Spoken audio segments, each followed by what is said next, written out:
A graça e a paz do Senhor Jesus, chegamos ao fim da disciplina Pentateuco e livros históricos, e nesta aula nós trataremos sobre o último livro dessa denominação dada a esses livros que iniciam lá em Josué e vão até o livro de Esther. Então hoje nós trataremos sobre o livro de Esther. O título Esther é dado certamente em função da figura central dessa história,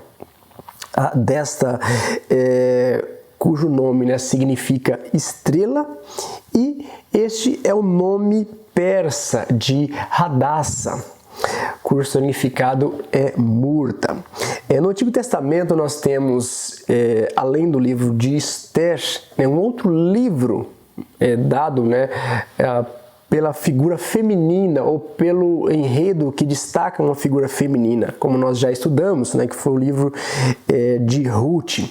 Aqui, uma diferença que nós encontramos nessas duas personagens, Ruth, uma mulher moabita que casa-se com Boaz, um homem da descendência de Judá, e por conta desse casamento nós temos na genealogia de Jesus a Ruth como uma figura de uma outra nação moabita, fazendo parte dos antepassados de Jesus. E no caso de Esther, é alguém que é do povo judeu e que se torna a rainha do poderoso Império Persa, que dominava grande parte do território da Ásia naquele momento. Então ela se torna rainha porque casa-se com Assuero, esse imperador gentil. A autoria do livro de Esther é atribuída a Mardoqueu. Porém, há outras indicações de possíveis figuras que teriam escrito esse livro, que poderia ter sido Esdras e Neemias.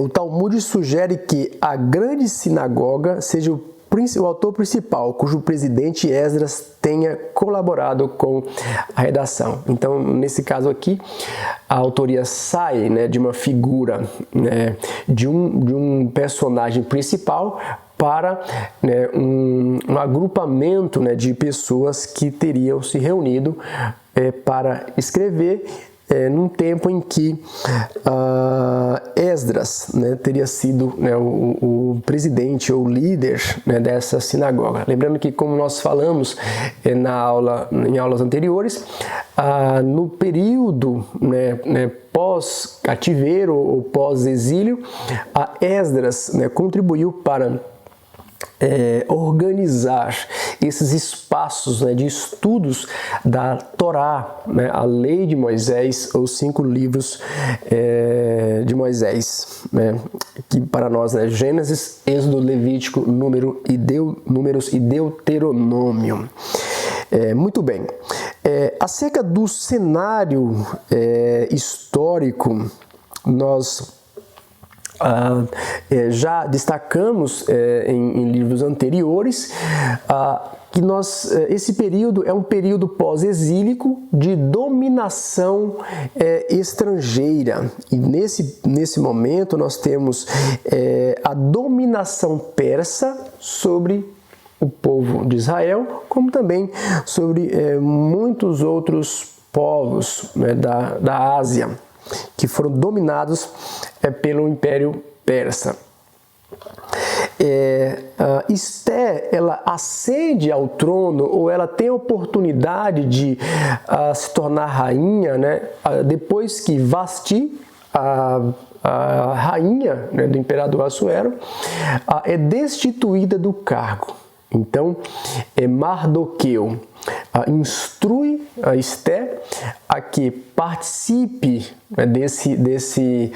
de um tempo de preparação, onde seria escolhida aquela que se tornaria a rainha do mais poderoso, né, ou do maior império, né, daquele momento, naquela região. E embora o livro, né, não mencione, né, o nome de Deus, nós vemos, né, como Deus está agindo nos bastidores, primeiro possibilitando que Esther seja escolhida como rainha, pois por meio dessa posição Deus, né, livraria o povo de um extermínio, uma vez que naquele momento a figura, né, de um amalequita, né, denominado ali como Amã, ele planejou, né, aniquilar o povo judeu presente ou espalhado por todo o Império Persa, inclusive aqueles que estavam lá em Jerusalém. No entanto, por um agir, podemos dizer, né, misterioso de Deus, nós temos a situação se revertendo e o ato planejado por Amã de destruir o povo de Deus, de aniquilar o povo de Deus, trouxe ruína, né, sobre a sua vida, sobre a sua posição, né, na ocasião, uma posição importante, né, no império, sobre tudo aquilo, né, que ele tinha e, por fim, o levou à morte.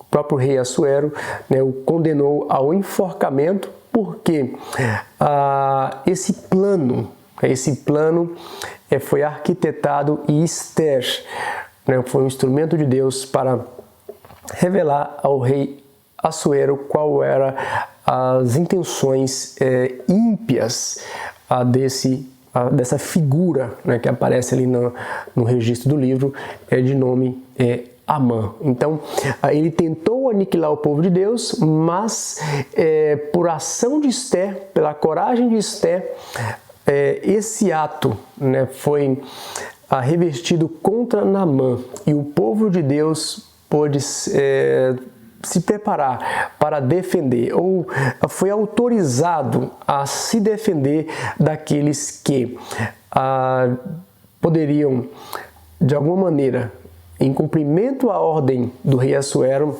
atentar contra as suas vidas. É por isso que aqui no livro de Esther é instituído uma das principais festas, né, do povo de Israel até os dias de hoje, que é a festa de Purim, pois traz aí esse memorial, né, de libertação e preservação, que embora não haja ali uma menção, né, de uma palavra de um profeta, de uma palavra direta de Deus, mas nós vemos como Deus age nos bastidores para trazer aí o livramento sobre o seu povo. E assim nós concluímos esse estudo desses 17 livros, começando lá no livro do Gênesis, percorrendo até o livro de Esther. Lembrando que você pode aprofundar os seus conhecimentos, a sua aprendizagem, através das fontes de referência ou as fontes bibliográficas as quais eu utilizei para preparar essas aulas. Então você receberá essas fontes e poderá continuar avançando aí em sua aprendizagem.